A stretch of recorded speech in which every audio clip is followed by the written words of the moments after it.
जय बोलो देवादिदेव 1008 श्री भगवान महावीर स्वामी की जय जय जय। अहिंसा परमो धर्म की जय जय जय। परम पूज आचार्य गुरुवर श्री विद्यासागर जी महाराज की जय जय जय। पूज मुनिवर श्री प्रमाण सागर जी महाराज की। पूज मुनिवर श्री अरह सागर जी महाराज की। हमारे जीवन में प्रतिपल प्रवृत्तियां होती रहती है और प्रवृत्तियों के परिणाम स्वरूप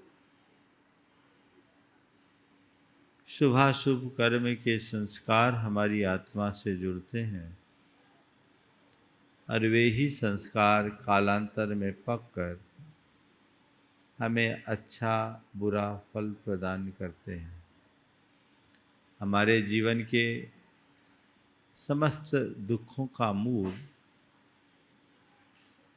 हमारे भीतर बंधे हुए कर्म और कर्मों का मूल हमारे अंदर का अज्ञान। अज्ञानी राग भाव से कर्म बांधता है और ज्ञानी ज्ञान भाव से कर्म मुक्त होता है। जिनकी प्रवृत्ति बहिर्मुखी है वे सतत कर्म बांधते हैं और जिनकी परिणति अंतर्मुखी है वे कर्म से मुक्त होते हैं। बहिर्मुखता बंधन का कारण है और अंतर्मुखता में मुक्ति। हमारी कोशिश अपनी बहिर्मुखी वृत्तियों को नियंत्रित करते हुए चेतना को अंतर्मुखी बनाने की होनी चाहिए। इस आशय की बात विगत दिनों से आप सबके मध्य चल रही है और सम्यक दर्शन के इस प्रकरण में बात तत्वों की है और तत्वों के क्रम में संवर तत्व की है। संवर शब्द जैन दर्शन का एक विशिष्ट पारिभाषिक शब्द है। संवर शब्द का अर्थ होता है कर्मों के प्रवाह को रोकना, कर्मों के आगमन को रोकना, आश्रव का निरोध कर देना। जब तक हम बाहर से आत्मा से जुड़ने वाले कर्मों के प्रवाह को रोकते नहीं तब तक सच्चे अर्थों में अपने जीवन का कल्याण कर नहीं सकते। कर्म का प्रवाह अनवरत चल रहा है, उसे रोकना बहुत जरूरी है और वास्तविक मोक्ष मार्ग की शुरुआत यहीं से होती है जब हम संवर करते हैं। संवर का अर्थ है जो सम्यक रूप से वरण करने योग्य हो, यानी अपनाने योग्य है।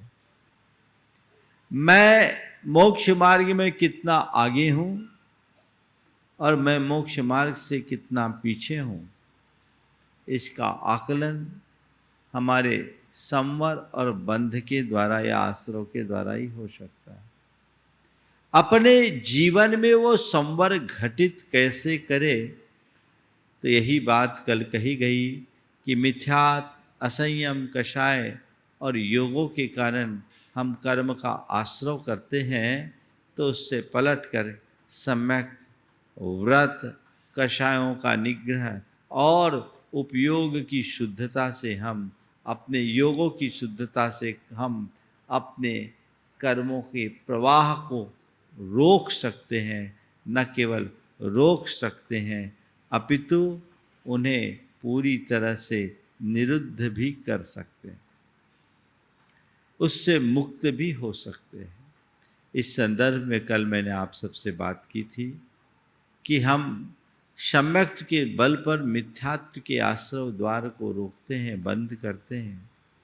अब दूसरे क्रम में है असंयम। मिथ्यात्व के बाद असंयम। मैंने कहा था हमारे जीवन के दुख का मूल कारण मोह है और क्षोभ। मोह हमें मुग्ध करता है और क्षोभ यानी कषाय हमारे लिए क्षुब्ध करती है। कषाय के कारण क्षोभ होता है, विषयों के कारण क्षोभ होता है। विषय और कषाय हमें पाप की ओर प्रवृत्त करते हैं। विषय और कषाय से अपने आप को जब तक हम न बचाएं तब तक कल्याण नहीं हो सकता। हमने मोह का शमन कर दिया, मोह से मुक्त हो गए, हमें हमारी आत्मा की पहचान हो गई, हमें वस्तु स्वरूप का ज्ञान और श्रद्धान हो गया। इतना ही सब कुछ नाकाफी नहीं है। इसके बाद, इसके साथ हमें अपने अंदर स्थिरता चाहिए, अपने जीवन में सहजता चाहिए, शांति चाहिए, समरसता चाहिए। तब कहीं जाकर हम अपने जीवन का रस लेने में समर्थ हो सकते हैं। उसमें हमें परेशान करने वाले दो कारक हैं, एक विषय और एक कषाय। 5 इंद्रियों के विषय हमें पाप की ओर प्रेरित करते हैं। उन पर नियंत्रण लाने के लिए हमें वैराग्य चाहिए, और वैराग्य से हम अपने जीवन को आगे बढ़ाएंगे तो उसके लिए व्रत चाहिए। पंच महब्बय मनसा अविरमणम निरोहनम हवे नीमा। अविरमण निरोहनम हवे नीमा। 5 महाव्रतों से असंयम का निरोध होता है। व्रत वह तत्व है जिससे हम अपनी वृत्तियों का परिष्कार करते हैं, जो हमारी वृत्तियों को परिष्कृत कर दे। स्वाभाविक रूप से पापों के प्रति हमारे मन में आकर्षण होता है, जन्म जन्मांतरों से संस्कार ऐसे जमे हैं। पाप की ओर मन सहज रूप से झुकता है, और जब मन उस तरफ झुकता है, विषय कषायों में लीन होता है, हमारी आत्मा को मलिन बना देता है। विषय कषायों की ओर भागते हुए मन को, पापों की ओर लगे हुए मन को रोकने के लिए क्या करे? जैसे कोई बेलगाम घोड़ा हो, उद्दंड घोड़ा हो, उसे नियंत्रित करना हो तो आप क्या करते हैं? उस पर उसकी लगाम खींचते हैं, है ना? तो लगाम के बल पर उद्दंड घोड़े को नियंत्रित किया जा सकता है, अंकुश के बल पर मदोन्मत्त हाथी को नियंत्रित किया जाता है, बस में किया जाता है। तो अपने उदंड और उद्दाम दिशा में भागने वाले इस मन को, मन की प्रवृत्ति को नियंत्रित करने के लिए संयम की आवश्यकता है, और संयम की शुरुआत व्रत से होती है। व्रतों के बिना जीवन का उद्धार संभव नहीं। आज 4 बातें आप सबसे व्रत के संदर्भ में कहूंगा। व्रत क्या, व्रत क्यों, व्रत कब, और व्रतों का पालन कैसे करें।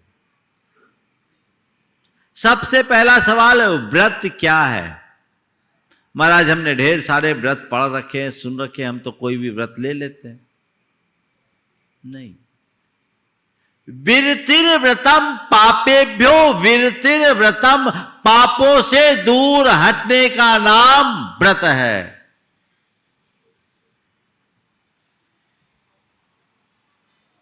अपने मन को पूछो, तुम्हारे मन में पापों से उचाट है या पापों के प्रति झुकाव है?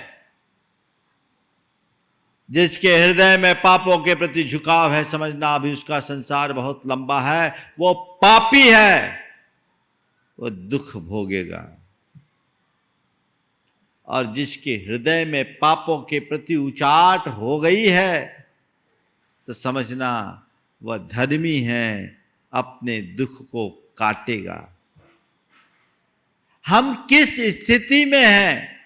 पापों के प्रति मेरी क्या मानसिकता है? 2 तरह के लोग होते हैं।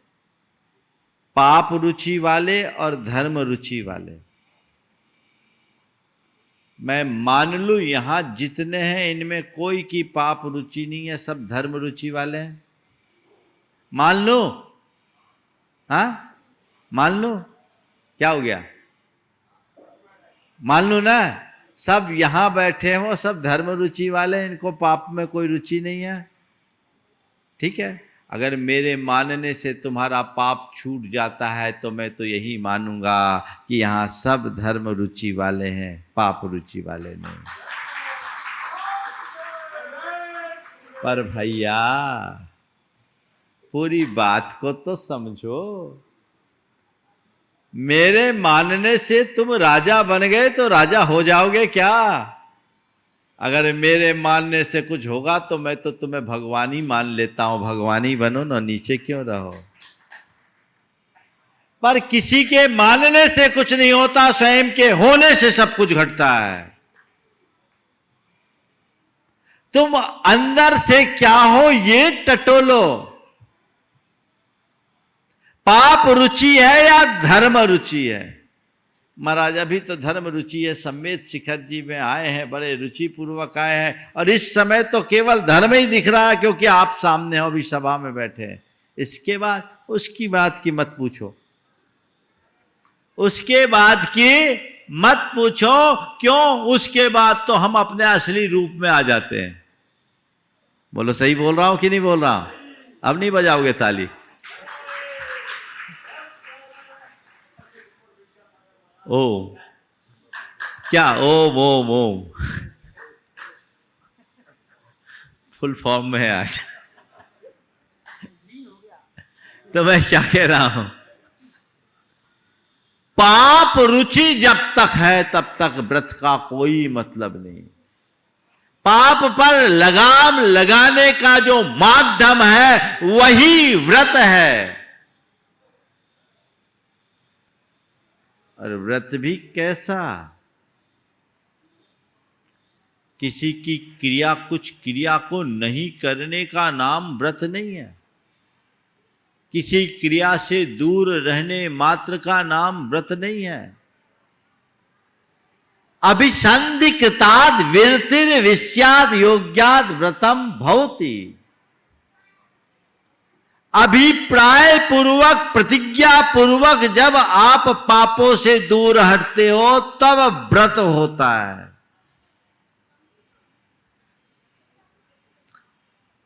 बिना उसके व्रत नहीं है। अंदर की विरक्ति हर व्यक्ति के हृदय में होना चाहिए। एक बात हृदय में अंकित कर लो, व्रतों को अंगीकृत किए बिना, व्रतों के अंगीकार के बिना जीवन का उद्धार नहीं है। अविरदस्त नहु खलु मोक्षो। तुम अपना कल्याण करना चाहते हो, तुम अपना उद्धार करना चाहते हो तो व्रतों को अंगीकार करो, उसके प्रति अपना उत्साह बनाओ। और ये कब होगा? जब धर्म रुचि बढ़ेगी और पाप रुचि घटेगी। आप लोग शिखर जी आए हो, किस लिए आए हो? बोलो, किस लिए आए हो? हाँ, वंदना करवे आए हैं महाराज। काय खिलाने आए? कि वंदना करवे आए। तो वंदना करवे काय आए? हाँ, वंदना करवे काय आए? पाप घटावे, धर्म रुचि बढ़ावे। वकील साहब है, पूरा गणित लगा लो। अगर ये प्रयोजन है तो सही है। और सच्चे अर्थों में तीर्थ क्षेत्र में आने का प्रयोजन भी यही है। मैं यहां आया हूं, हमने सुना एक बार बंदे जो कोई ताए नरक पशुगति नहीं हुई। वो तो मरवे के बाद पता चले कि जे हो कि न जे हो।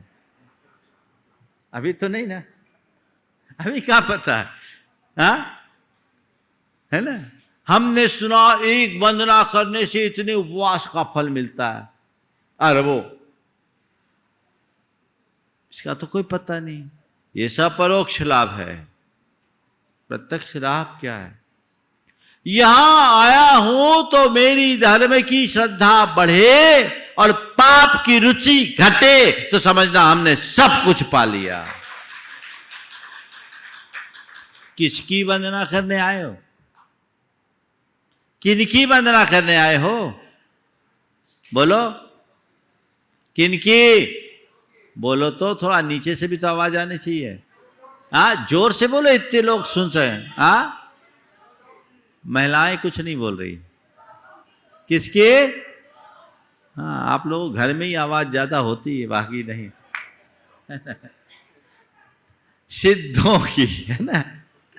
सिद्ध, किन सिद्धों की? कैसे गए वो मोक्ष? जिन्होंने पाप त्यागा, मोह त्यागा, राग त्यागा, द्वेष त्यागा, सारा संसार त्यागा, तब वो कर्म मुक्त होकर के सिद्ध बने। और हम उनकी वंदना करने आए किस लिए? बंदे तद्गुण लब्धे। सिद्धि पाने के लिए वंदना कर रहे हो या वो जो छोड़ गए उसको पाने के लिए वंदना कर रहे हो? हाँ?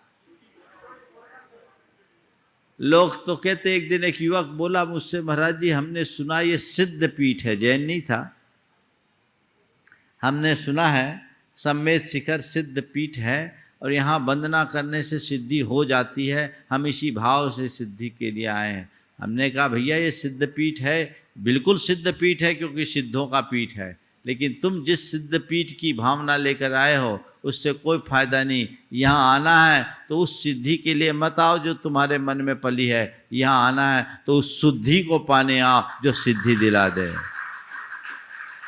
अपने अंदर शुद्धि बढ़ाइए, शुद्धि को पाने की कोशिश कीजिए। भाव शुद्धि हो, मेरी पाप रुचि घटे और धर्म रुचि बढ़े। तो व्रत क्या है? पापों से दूर हटने का नाम व्रत है। और पापों से दूर हटने का नाम व्रत है, मतलब नियम ले लिया, महाराज हमें ये व्रत दे दो, आज मैं ये व्रत अंगीकार करता हूं, व्रत ले लिया, हमने दे दिया, हो गया व्रत। हाँ? कोई सामान है क्या? कोई सामान है कि आपने मांगा हमने दिया, मेरे पास था, जैसे ये पुस्तक ग्रंथ है मेरे पास, आपने मांगा मैंने दोनों हाथ से ग्रंथ दे दिया, आपने शिरोधार्य कर लिया, आपने आपको कृतार्थ मान लिया। ऐसे ही गुरुदेव हमें तो व्रत दे दो, और हमने कहा ठीक है आशीर्वाद है व्रत ले लो। रखोगे कहाँ? बात समझ में आ रही है? व्रत क्या है? व्रत लेने देने की चीज नहीं है, व्रत हृदय का संकल्प है। क्या है? व्रत हृदय का संकल्प है, मन का संकल्प है। वो संकल्प होना चाहिए और वो पक्का होना चाहिए, चाहे किसी भी परिस्थिति में टूटना नहीं चाहिए, तब व्रत है। इसलिए व्रत तो ले लो, फिर थोड़ी शिथिलता आ जाए, अरे इतना तो चलता है। आजकल यही होता है ना। यहां क्या कहा है? पंच महब्बे मनुष्य अभिरमण निरोहनम हवि नीमा। अगर तुम्हारे मन में व्रत होगा तो पाप अपने आप रुकेगा, असंयम अपने आप छूटेगा।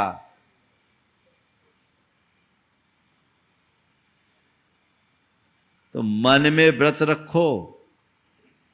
महाव्रत जब रखना हो तब रखना, वो तो पुण्य से होता है, लेकिन हर मनुष्य को अपने जीवन में कुछ न कुछ व्रत तो रखना ही चाहिए। और जो भी व्रत अंगीकार करे उसे अपने जीवन की अमूल्य निधि बनाकर चलना चाहिए।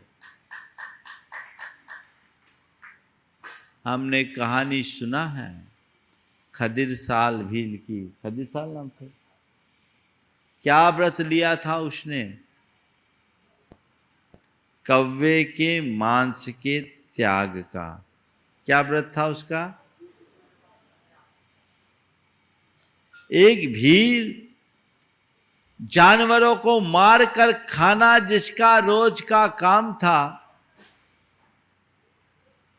उस भील ने नियम लिया कव्वे के मांस के परित्याग का, है ना।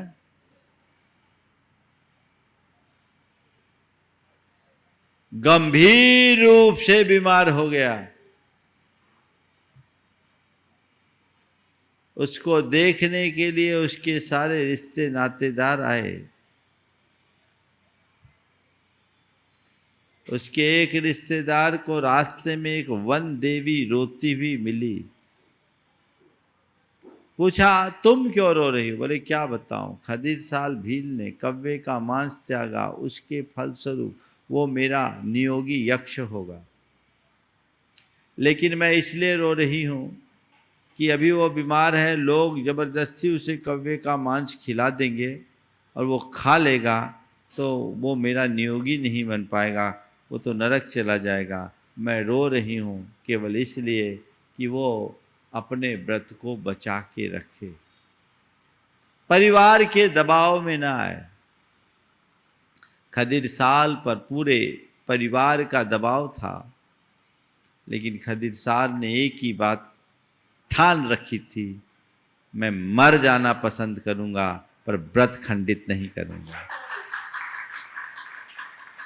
मैं मर जाना पसंद करूंगा पर व्रत खंडित नहीं करूंगा। वो गया और सारा वाकया वहां सुना दिया। इस वाकया ने उसे और मजबूत बनाया। बोला, मुझ जैसे अधम नीच के द्वारा केवल एक मांस छोड़ने का इतना बड़ा लाभ, तो अब मर तो रहा हूं, अब मैं सब मांसों का त्याग करता हूं। सब प्रकार के मांस का परित्याग कर दिया।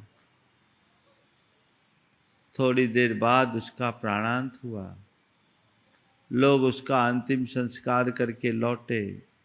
लौटने के क्रम में वह देवी फिर दिखाई पड़ी और फिर रो रही थी।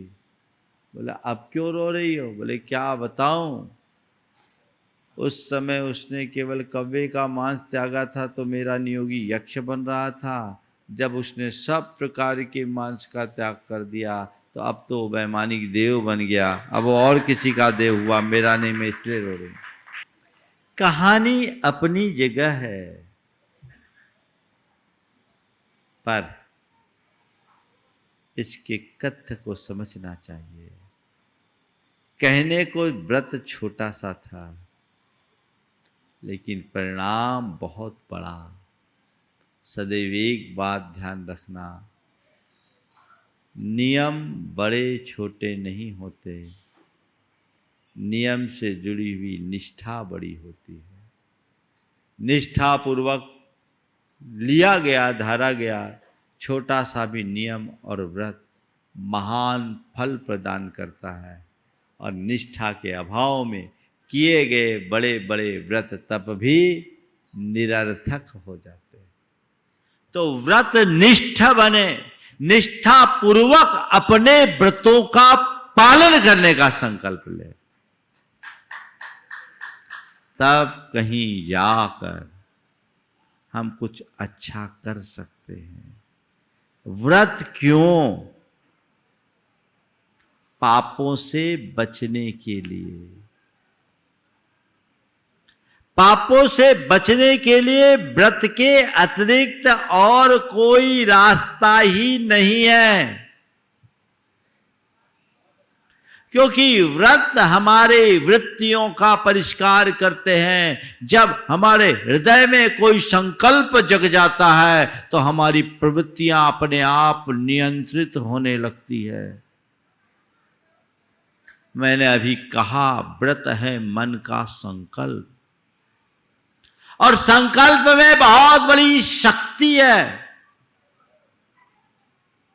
सर्व संकल्प वशात भवतिर लघुर भवतिर वा महान। हमारे जीवन में जो कुछ भी घटता है वो संकल्प से घटता है। पाप हमारे जीवन में जन्म जन्मांतरों से जुड़ा हुआ है। पाप के संस्कार हमारे साथ जुड़े हुए हैं। संस्कारवश हमारी प्रवृत्तियां पापों की ओर होती है। लेकिन पापों की ओर होने वाली उन प्रवृत्तियों पर अंकुश लगाने के लिए जिस दिन हम संकल्पित होकर के व्रत अंगीकार कर लेते हैं तो हमारा मन उधर जाता ही नहीं।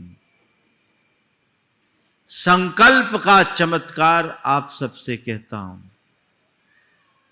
आप पर्वत की वंदना के लिए जाते हो, मान लीजिए आप बीमार और अशक्त भी हो या आपका शरीर उतना फिट नहीं है, फिर भी आप वंदना के लिए जा रहे हो और ये संकल्प लेकर गए हो कि मुझे पैदल वंदना करनी है। कितनी भी कठिनाइयां हों, आप पैदल करके लौटते हो कि नहीं? लौटते हो। मुझे पैदल करनी है तो पैदल ही करनी है। मैं जब पहले सम्मेद शिखर में था तब की बात है। मैं पारसनाथ टोक में रात भर ध्यान किया और सुबह वहाँ से वंदना करके करीब करीब 11 बजे चंद्र प्रभु टोक में था। एक परिवार था जयपुर का, जिसमें एक सज्जन थे जो करीब 78-79 साल के होंगे, बल्कि 80 प्लस होंगे। उनके साथ उनकी बहू थी 60 साल की और उनका एक बेटा भी था। 3 लोग थे, सब 60 प्लस थे। 11 बजे के बाद जब मैं चंद्र प्रभु से लौटने को हुआ तो वो मुझे मिले। ये बड़ा आखिरी टाइम था। मैंने पूछा, बहुत लेट हो गई, क्या डोली वाला नहीं मिला? क्या डोली नहीं ली? नहीं महाराज जी, हम पैदल ही आए हैं और पैदल का भाव लेकर आए हैं। जीवन का आखिरी समय है, आशीर्वाद दीजिए। 8 बजे तक तो उतर जाएंगे, हम पैदल ही करेंगे। ताली तब बजा भैया जब जरूरत हो, शांति से बैठो। है ना, बहुत उत्साही थे। तो हमने कहा बहुत अच्छी बात है। वहाँ जो गार्ड था उसको मैंने कहा कि देखो थोड़ा इनका ध्यान रखना, क्योंकि ऑफ टाइम था, कुछ हो न जाए। और मैंने तीर्थ कमेटी के जो वहाँ सदस्य थे उनको बता दिया। वो 5 बजे शाम को पारसनाथ टोंक पहुँचे और नीचे 5 बजे वहाँ से चले, उतरे तो करीब 9 बजे उतरे और बड़े हर्षित थे कि हमने पैदल वंदना कर ली। मैं आप सबसे पूछता हूं कि ये वंदना किसने कराई? किसने कराई? किसने?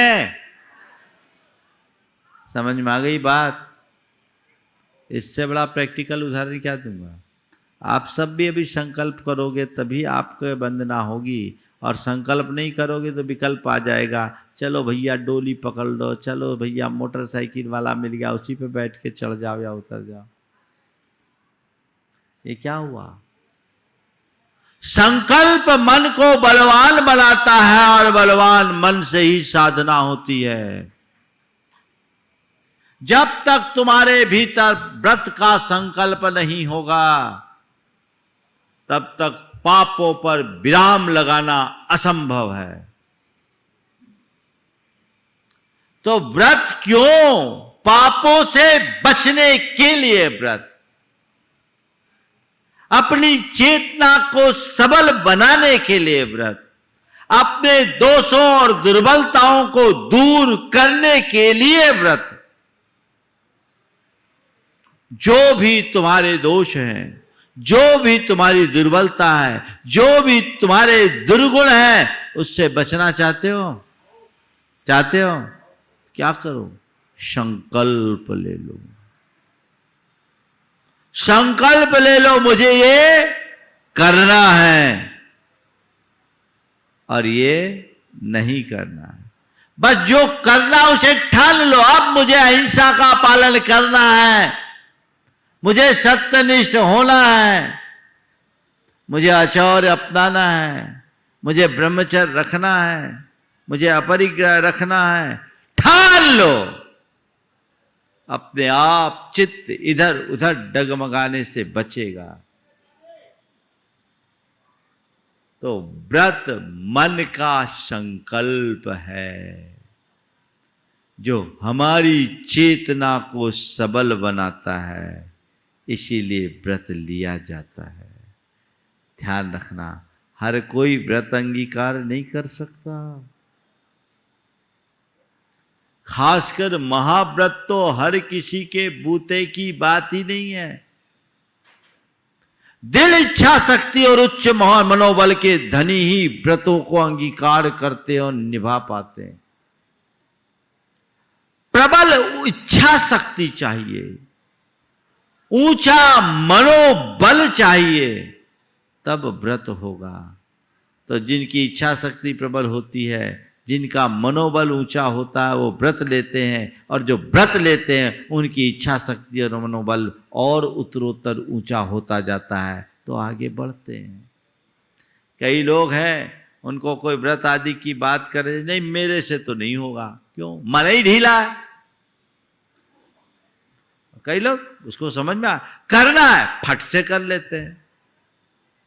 संकल्प हमारे मनोबल की वृद्धि करता है, संकल्प से हमारी इच्छा शक्ति सबल होती है, इसलिए संकल्प के धनी बनिए, उसी को अपना व्रत समझिए। तो पंच महब्बय मनसा अविरमणम निरोहनम हवे नीमा। असंयम का निरोध व्रतों से होता है। तो व्रत क्या, व्रत क्यों, और अब व्रत कब, कब ले, जब मरने लगे तब। कब, कब, जब शरीर में सत्व न रहे तब। कब, जब कुछ करने लायक न रहे तब। कब, जब तक शरीर में सत्व है तब। जब समझ में आ जाए तब। व्रत की कोई उम्र नहीं है। जिस पल तुम्हें समझ में आ जाए उसी समय लग जाओ, क्योंकि इस मनुष्य भाव का सार ही यही है। भवस्य सारम किम किल व्रत धारणम। व्रतों को अंगीकार करना ही इस मनुष्य जीवन का सार है। प्रतीक्षा मत करना, इतना करने के बाद ये व्रत लेंगे, इतना करने के बाद ये व्रत लेंगे, क्या पता उतना करने के बाद तुम रहोगे कि नहीं। एक बार एक आया युवक, उसके माँ बाप ने मुझसे कहा महाराज जी इसको कुछ व्रत दे दो। मैं उसकी तरफ देखा, उसने कहा महाराज बुढ़ापे में देखूंगा।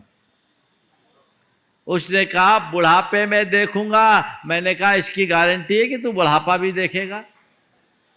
बोलो, कोई गारंटी है कि बुढ़ापा देखेगा? अभी कोई पता नहीं, अगले पल का पता नहीं, और बुढ़ापे में देखूंगा। आज को देखो, जब जागो तभी सवेरा। यावत स्वस्थो अयम देह यावत मृत्युश्च दूरतः तावद आत्महितम कुर्यात् प्राणान्ते किम करिष्यसि। जब तक तुम्हारा शरीर स्वस्थ है, जब तक मृत्यु तुम्हारे निकट नहीं है, तब तक अपनी आत्मा के हित का उद्यम कर लो। प्राण निकल जाएंगे तब क्या करोगे? है ना? आज के समय में युवाओं से कहो तो कहते अभी हमारी उम्र नहीं है। है ना। जवानों से कुछ भी कहो तो कहेंगे अभी हमारी उम्र नहीं है, और बूढ़ों से कहो तो कहे अब हमारी उम्र नहीं बची, है ना। जवान कह रहे हमारी उम्र नहीं है, और बुढ़ापे में कह रहे अब उम्र बची नहीं, तो कब करोगे। अगर समय पर नहीं सुधरे तो निश्चित बंटा ढार है, और अनंत जन्मों में तो यही हुआ। समय पर संभलो तो उद्धार है, नहीं तो बंटा धार है। हमें उद्धार करना है, बंटा धार नहीं। जागो, चेतन जागो, अपनी आत्मा को पहचानो, आत्मा के हित का उत्साह जगाओ। जो मुझे करना है सो करना है, मेरा जिसमें हित है उसमें मुझे रंच मात्र का प्रमाद नहीं करना है, तब कहीं कुछ अच्छा होगा। नहीं तो ये जीवन मिला, दोबारा मिलेगा, इसका कोई ठिकाना है क्या। इत्यति दुर्लभ रूपाम बोधिम लब्ध्वा यदि प्रमादिष्या संसते भीमारण्ये भ्रमति वराको नरः सुचितम। इस दुर्लभ मनुष्य पर्याय को प्राप्त करके यदि तुम उसकी उपेक्षा करो, प्रमादी बन जाओ, तो समझना इस संसार रूपी भयानक वन में तुम्हें लंबे समय तक भटकना पड़ेगा, बच नहीं सकोगे। बचो, बचाओ, चेतो, जागो, अपनी चेतना को जगाओ, सही रास्ते को अंगीकार करो। हम तीर्थंकरों के अनुयायी हैं, हम जिनेंद्र के उपासक हैं, जिनका मार्ग ही संयम का है, तप का है, त्याग का है। जब तक वो हमारे जीवन में नहीं आता, तब तक हम अपने जीवन का उद्धार नहीं कर सकते। तो व्रत कब करना, जब समझ में आ जाए तब, और जब तक सत्व है तब। कल क्या होगा कोई नहीं जानता, इसलिए जो मन में है उसे कर डालो, कल पर मत टालो। कर लेंगे कर लेंगे कर लेंगे, फिर क्या पता कहो 25 बीमारियां लग गई तो कुछ भी नहीं कर पाओगे। अब आखिरी बात, कैसे व्रत लें तो उसको निभाएं कैसे, निष्ठा के साथ, लगन के साथ। कोई भी व्रत लो तो उसमें शिथिलता मत होने दो। ज्ञान पूर्वक, रुचि पूर्वक, निष्ठा के साथ और जागरूकता के साथ अपने व्रतों का निर्वाह करें। जो लोग ज्ञान पूर्वक, रुचि पूर्वक, निष्ठा और जागरूकता के साथ व्रतों का निर्वाह करते हैं, उनके व्रतों में नित्य प्रति निखार आता है, और जिनमें इनका अभाव होता है वो केवल गतानुगतिक बन जाते हैं। आज के समय में किसी को व्रती बनने के लिए बोल दो हम व्रती हैं, तो क्या करते हैं, हम 16 का खाते हैं। अच्छी बात है, व्रती 16 का खाता है, इतना ही नहीं, व्रती का पूरा जीवन ही 16 का होता है, ये होना चाहिए। पूरा जीवन 16 का यानी सात्विक। पर आजकल लोग खाते 16 के हैं और 16 बन जाते हैं। 16 यानी अंगार नहीं। शांति, समता, सहिष्णुता, सहजता, ये व्रत की मूल तत्व है। हमारे अंदर निराकुलता होनी चाहिए।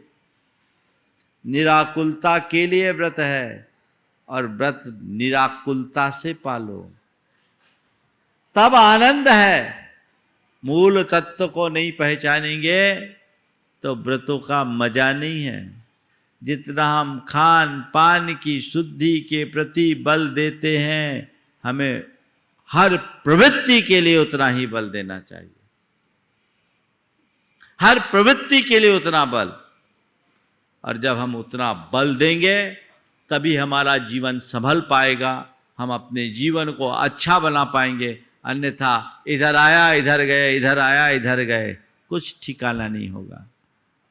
तो पंच महब्बय मनसा अविरमणम निरोहनम हवे नियमा। अगर छोटा छोटा भी व्रत लेते हो तो समझ लो आप संवर के अधिकारी बनते हो। और संवर के क्या, सुख शांति के अधिकारी बनते हो। व्रतों का एक आनंद हृदय में उमड़ता है जो हमारी जीवन की दिशा को बदल डालता है। इसलिए उत्साहित रहिए, सतत उत्साह अपने मन में जगा कर रखिए। जीवन का पथ प्रशस्त होगा तो हमारा काम बताने का है, आपका काम क्या है? क्या है? सुनने का। तो बस आपका काम बताने का, हमारा काम चलने का। आप बताते रहिएगा, हम ऐसे ही चलते रहेंगे। जैसे चल रहे वैसे ही चले। नहीं महाराज, यदि आपका काम बताने का है तो हमारा काम उसका अनुकरण करने का है, तब सार है। अनुकरण में बदलाव है। जीवन में वैसा कुछ घटित हो, हमारा मोक्ष मार्ग पुष्ट हो, पाप रुचि घटे। आज तो पल पल में पाप के प्रति झुकाव है। जब तक पाप की रुचि कम नहीं होगी जीवन का उद्धार नहीं हो सकता। इसलिए आज के संदर्भ में पाप पर अंकुश लगाने के भाव अपने हृदय में जगाइए और अपने जीवन के पथ को प्रशस्त कीजिए। इसी भाव के साथ बोलिए परम पूज आचार्य गुरुवर श्री विद्यासागर जी महाराज की। पूज मुनिवर श्री प्रमाण सागर जी महाराज की।